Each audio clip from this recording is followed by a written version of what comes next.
दक्षिण देश के एक प्रांत में महिला रूप नामक नगर में महादेव जी का एक मंदिर था। वहाँ ताम्रचूर नाम का एक भिक्षु रहता था। वह नगर से भिक्षा मांगकर भोजन कर लेता था और बचे हुए भिक्षा को भिक्षा पात्र में रखकर खूंटी पर टांग देता था। सुबह उसी भिक्षा में से थोड़ा अन्न वह अपने नौकरों को बांट देता था और उन नौकरों से मंदिर की लिपाई पुताई और सफाई का काम कराता था। एक दिन कई चूहों ने अपने स्वामी हिरण्यक चूहे के पास आकर कहा, स्वामी, वह ब्राह्मण खूंटी पर बचे हुए भिक्षा पात्र वाला पात्र टांग देता है, जिससे हम उस पात्र तक नहीं पहुंच पाते।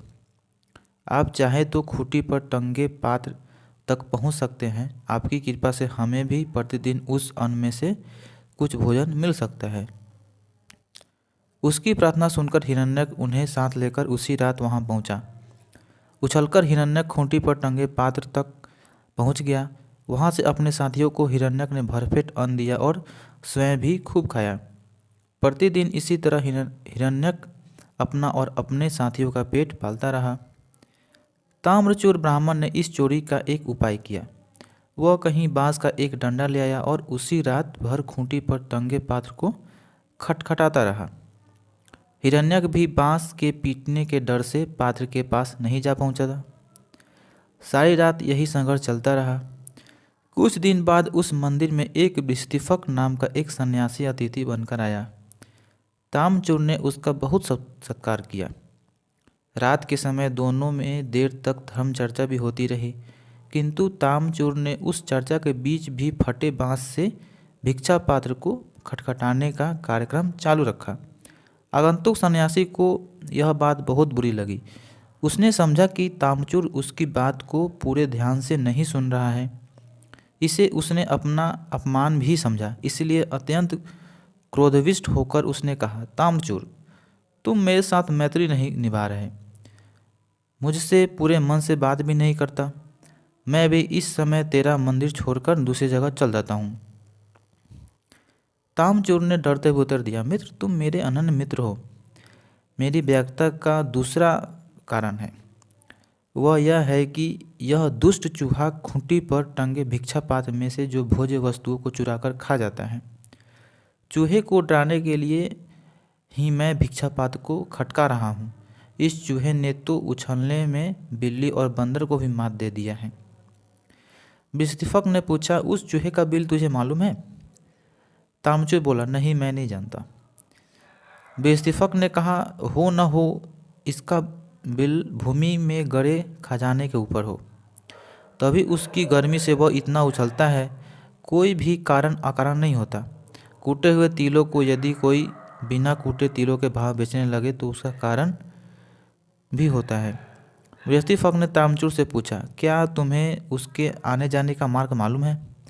ताम्रचूर बोला, भगवान, वह तो मालूम नहीं, वह अकेला ही आता है, दलबल समेत आता है, उसके साथ ही वह आता है और साथ ही जाता है। विस्तीफक ने पूछा, तुम्हारे पास कोई फावड़ा है? ताम्रचूर ने कहा, हाँ, फावड़ा तो है। दोनों ने दूसरे दिन फावड़ा लेकर हिरण्यक चूहे के पद चिन्हों को अनुसरण करते हुए उसके बिल तक आने का निश्चय किया। हिरण्यक यह बातें सुनकर बड़ा चिंतित हुआ। उससे निश्चय हो गया कि इस दुर्ग तक पहुंचकर फावड़े से उसे नष्ट कर देंगे वे लोग आकर के। इसलिए उसने सोचा कि अब वह अपने दुर्ग की ओर न जाकर किसी अन्य स्थान की ओर चलेगा। इस तरह सीधा रास्ता छोड़कर दूसरे रास्ते से हिरण्यक सदल अपने दल के साथ जाने लगा। तो रास्ते में उसने देखा कि एक मोटा बिल्ला आ रहा है। वह बिल्ला चूहे की मंडली देकर उस पर टूट पड़ा। बहुत से चूहे मारे गए, बहुत से घायल हुए। एक भी चूहा ऐसा न था जो लहूलुहान न हुआ हो। उन सब ने इस विपत्ति का कारण हिरण्यक को ही माना। हिरण्यक ही उन्हें असली रास्ते के स्थान पर दूसरे रास्ते ले जा रहा था।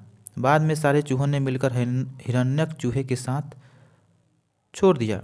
वे सब अपने पुराने दुर्ग में चले गए।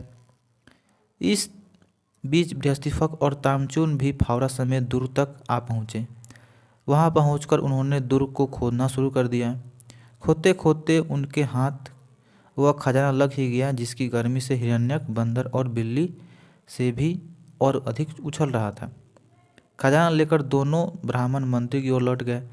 हिरण्यक जब अपने दूर में गया तो उसे उजरा देखकर उसका दिल बैठ गया।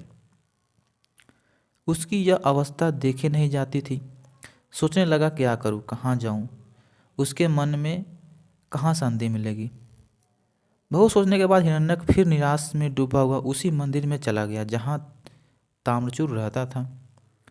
उसके पैरों की आहट सुनकर ताम्रचूर ने फिर खूंटी पर टंगे भिक्षापात्र को फटे बाँस से पीटना शुरू किया। बृहस्पति फक ने उसे पूछा, मित्र, अब भी तुम निशंक होकर नहीं सोते? क्या बात है ताम्रचूर? भगवान, वह चूहा फिर आ गया है। मुझे डर है कि मेरे भिक्षा शेष को वह न फिर से खा जाए। मित्र, अब डरने की कोई बात नहीं।